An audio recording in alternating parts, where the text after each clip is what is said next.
The camera light came alive, its tiny red dot cutting through the room like a warning.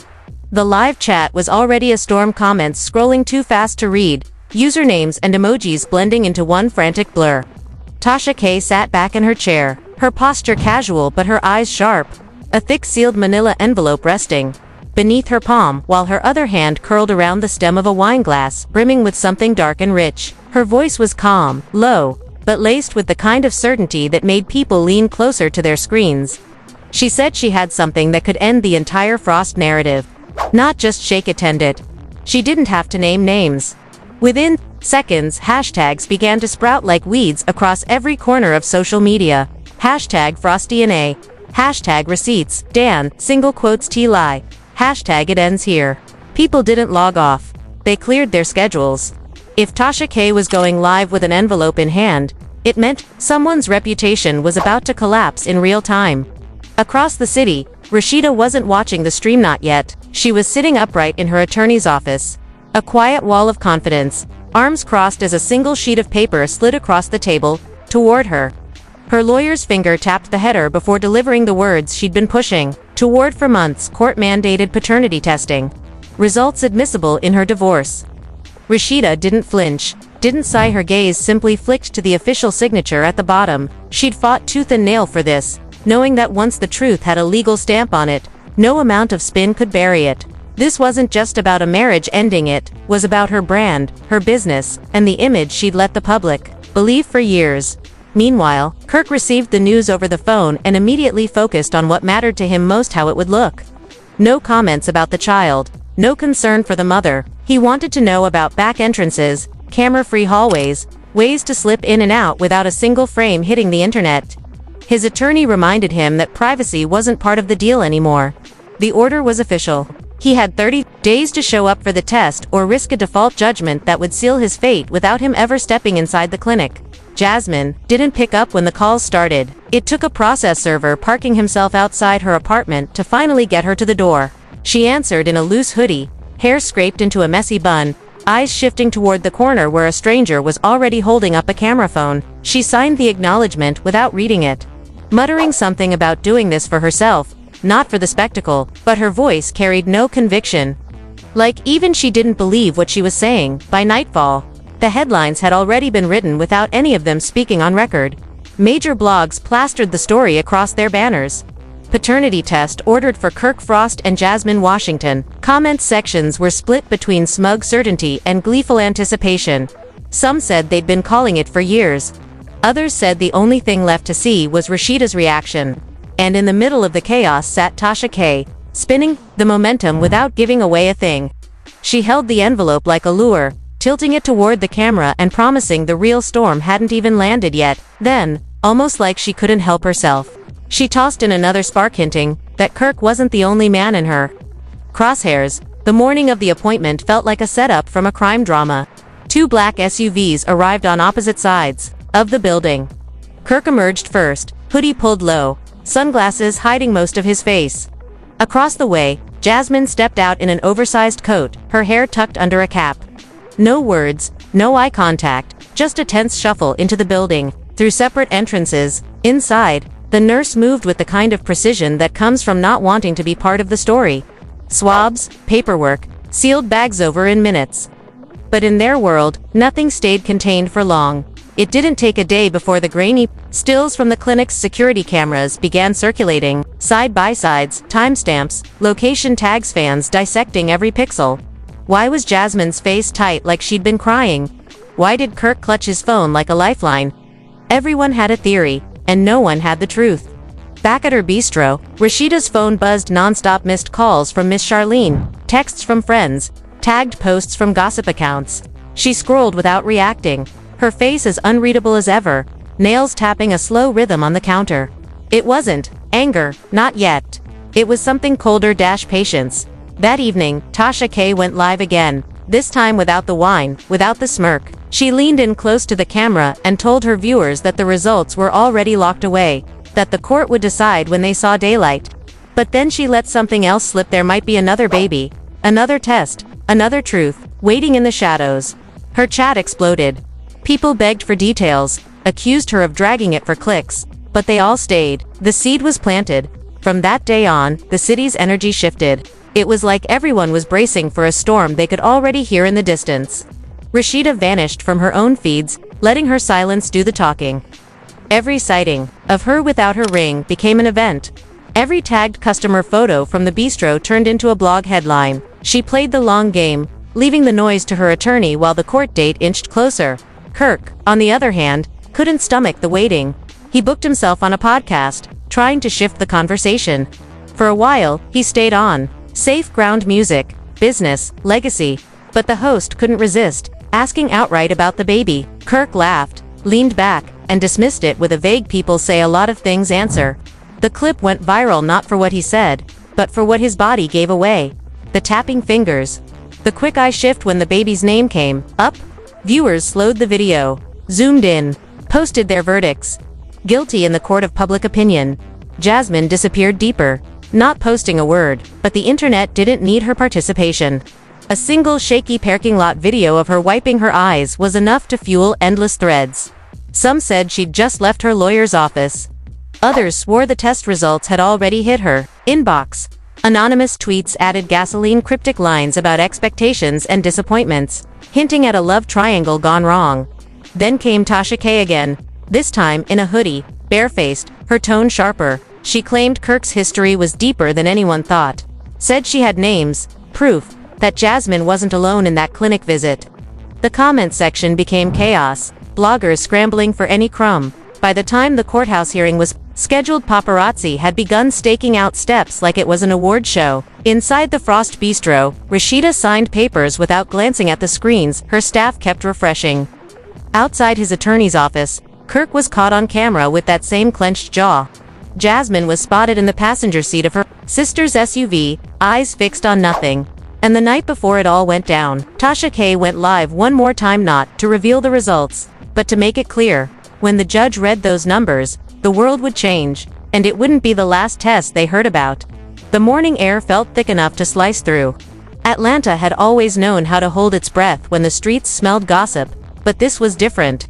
This wasn't a rumor that could be brushed off. This was the kind of day people remembered by the clothes they wore, the posts they liked, the live streams they didn't dare click away from. Outside the courthouse, barricades lined the sidewalks, holding back a wall of cameras, bloggers, and fans who had turned the hearing into a public spectacle. Reporters adjusted their mics, while makeup artists powdered brows under pop-up tents. News vans circled for the best angle. Even before the doors opened, the line stretched around the block. Rasheeda arrived first. The all-black suit she wore didn't look like something pulled from a fashion racket, looked like armor. Her hair was pulled into a sleek bun, face composed into a perfect mask, the kind that could hide grief or triumph, depending on the lighting. She didn't smile, didn't wave, didn't acknowledge the sea of lenses pointed her way. The only movement was the deliberate click of her heels on the courthouse steps, each one echoing off the stone like a countdown. Beside her, her attorney carried a slim leather folder, no papers flapping in the wind, no visible signs of nervousness. Behind them came Miss Charlene, a force in her own right, her stare slicing through reporters as if they were gnats. She didn't rush. She wanted them to get every shot, every angle, because she knew that by the end of the day, those photos would mean more than anyone in that crowd could guess. Not far behind, Kirk emerged from a black SUV. No entourage, no glasses to hide behind. Just a navy suit wrinkled at the elbows, a tie slightly off-center, and a heaviness in his walk that the cameras picked up instantly. When someone shouted a question, "Do you already know the results?" He didn't look up, he just pressed his lips together, as though keeping something inside was the only move left to play. The internet was going to dissect that silence before lunch. Jasmine arrived last. Her sister held her arm as they stepped from a silver SUV. The long tan coat she wore swayed in the wind, dark sunglasses shielding her eyes.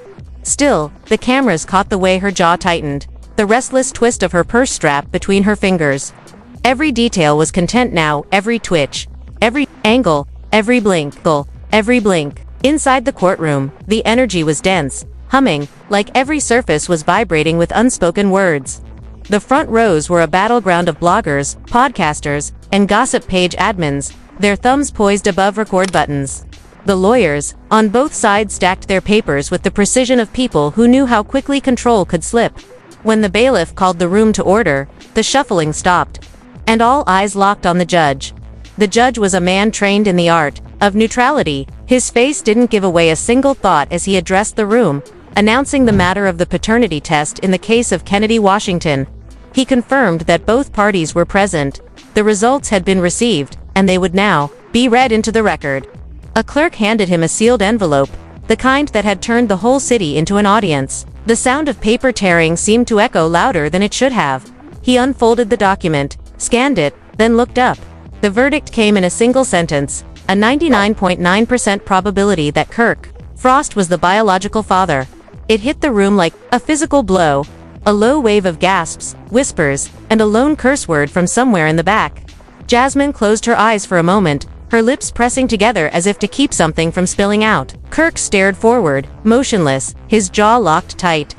Rasheeda didn't move at all. Her gaze stayed on the judge.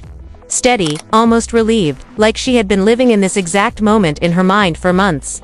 The judge kept speaking legal impacts, divorce implications, financial arrangements, but his words blurred into background noise for most. The only number that mattered to the crowd was 99.9. The only picture they wanted was the face of a man who had denied what science had now nailed down.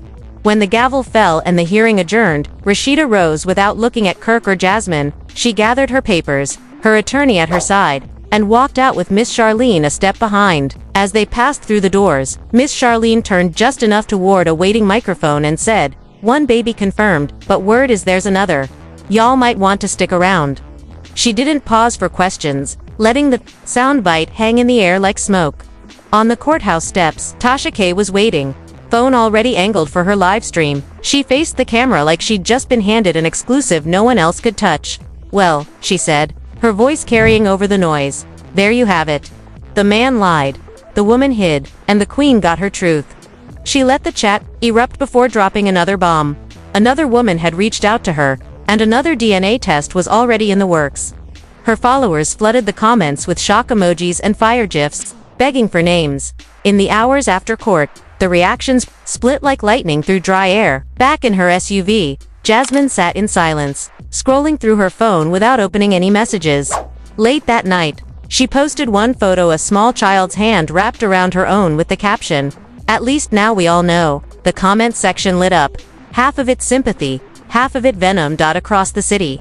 Rasheeda made her own post, but she didn't put her face in the frame. Instead, it was the front of her bistro, now under her sole ownership.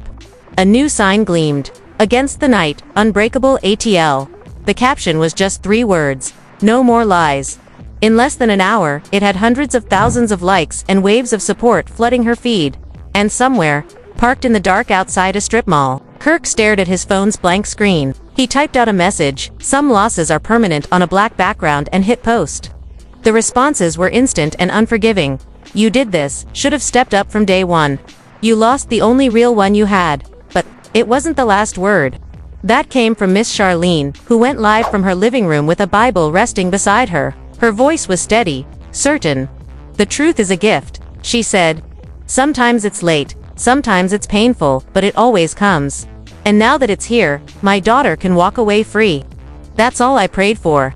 The stream ended, the night fell, but the story didn't go quiet. The hashtags kept climbing, and somewhere in the deep end of Atlanta's gossip circles, a new call was being made to Tasha K1, with a different mother's name on the birth certificate, but the same father. The sun had barely risen when Atlanta's streets began to hum again. The kind of low, steady buzz that only happens when a scandal is still fresh and everyone's wondering who will make the next move. The courthouse verdict wasn't even 24 hours old. But the aftershocks were everywhere. Morning radio hosts dissecting every detail. YouTube thumbnails screaming 99.9% proof. Twitter threads pairing old reunion clips with captions like the receipts were always there. In the Frost Bistro, Rasheeda walked through the quiet dining room, the sound of her heels clicking against the polished floor echoing in the stillness.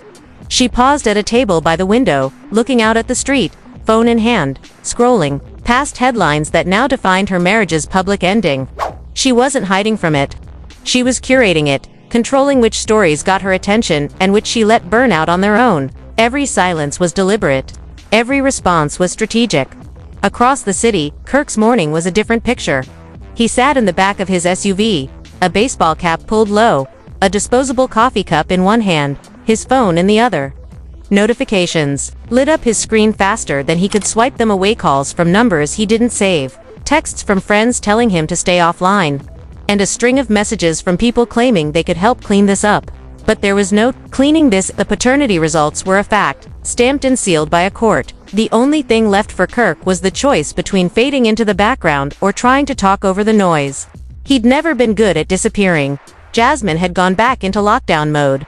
The only movement on her page was the occasional like on a post about motherhood or strength, small signals to her followers that she was still there, still watching. But behind the scenes, whispers were growing louder. The anonymous account that had been dropping cryptic tweets before the hearing was now posting full sentences, claims about another woman, another child, and quiet payouts meant to keep it all out of court. Screenshots started circulating in group chats, showing text exchanges that looked like they belonged to Kirk. None of it was verified, but that didn't matter to the internet. Once a rumor fits the pattern, it becomes truth to the crowd. And then came Tasha K. She didn't waste time. Less than a day after the verdict, she went live from her car, engine off, windows rolled up, speaking into the camera like she was letting viewers in on the kind of secret you couldn't repeat, without consequences. She said the ink on one DNA test wasn't even dry before another case started brewing. She didn't name the woman. She didn't name the child. But she said this: she's been in the same rooms as all of them, and the baby's smile. Let's just say it looks familiar. The live chat went feral. People demanded receipts. Others claimed they already knew who it was. Bloggers started teasing exclusive interviews they hadn't even booked yet. That afternoon, Miss Charlene walked into the Frost Bistro with the kind of presence that made the few customers in the room turn their heads. She sat across from Rasheeda, reached across the table, and took her daughter's hands in her own. "I know you want to close the book," she said, her voice low. "But you might be walking into another chapter, whether you like it or not." Rasheeda didn't answer right away. She just studied her mother's face, the weight of the warning settling in. She had fought for the truth, and she had it. But the idea that another storm was on the horizon wasn't something she could ignore. Meanwhile, Kirk was spotted pulling into a parking garage downtown, parking in a shadowed corner. Minutes later, a woman climbed into the passenger seat. They didn't hug, didn't smile, just talked in quick, tense bursts, glancing at the windshield like they knew eyes were on them. A man across the garage lifted his phone, catching the whole exchange from behind a row of cars. Within hours, the clip was circulating online, captioned, "This the second baby mama." No one knew for sure, but it was enough to push the story back to the top of every trending list. That night, Tasha K posted a photo to her Instagram story, just the edge of another sealed envelope resting on a desk, a coffee cup beside it, and the caption, "Tomorrow." She didn't say more. She didn't have to. The blogs picked it up instantly, pairing the image with side-by-side photos of Kirk and the mystery woman from the garage footage. By midnight, #FrostBaby2 was trending in 3 states. In the middle of it all, Rasheeda updated her bio to just 3 words: "Watch me work." It wasn't a threat. It wasn't even a promise. It was a statement from someone who had learned how to turn pain into power and scandal into strategy. The comment section filled with messages telling her to take everything she was owed, to turn the Frost brand into her own, to leave the mess for the people who created it. The following morning, Atlanta woke up like it was waiting for a verdict all over again. Paparazzi camped outside the same courthouse steps, unsure if the next test would land in the same courtroom. Bloggers scheduled emergency live streams. Fans set alarms for Tasha K's upload. And somewhere, in a quiet office, another file was being sealed, stamped, and prepared for delivery, because one truth had already broken the Frost fairy tale. But if the second envelope said what the whispers claimed, it wouldn't just end the story, it would burn the last pages to ash.